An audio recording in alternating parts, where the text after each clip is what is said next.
আনিসুর রহমান। তার ৩ ছেলের দুজনই রেমিটেন্স যোদ্ধা। তাদের পাঠানো অর্থেই ঘুরে তার পরিবারের চাকা। যদিও ছেলেকে বিদেশ পাঠানোর জন্য করা ঋণের বোঝা নামিয়ে সমৃদ্ধির পথে এখনো হাঁটা শুরু করতে পারেননি এই বাবা। বর্তমানে এটা বাজাই না আছে মেজো ছেলেটা, এর পয়সাটা এই করে সারতে পারেনি, চাকরিটা খুব একটা সুযোগ সুবিধা না তো।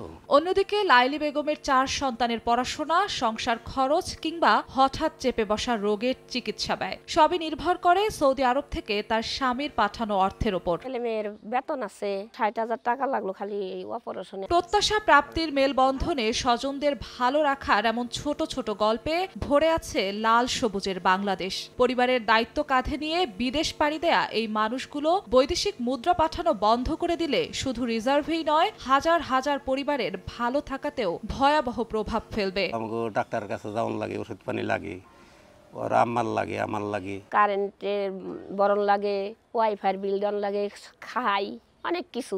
মাস আসলে তো পোলাপানের বেতন একজনের কামাই দিয়ে সব।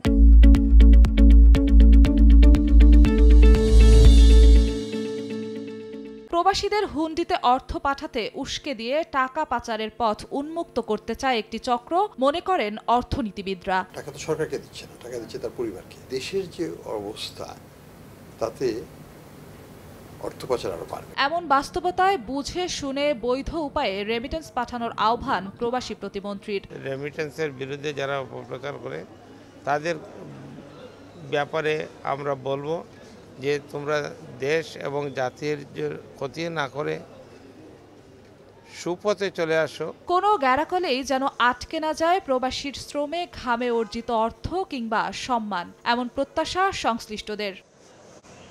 জিন্নাত আরা জশোয়া, সময় সংবাদ, ঢাকা।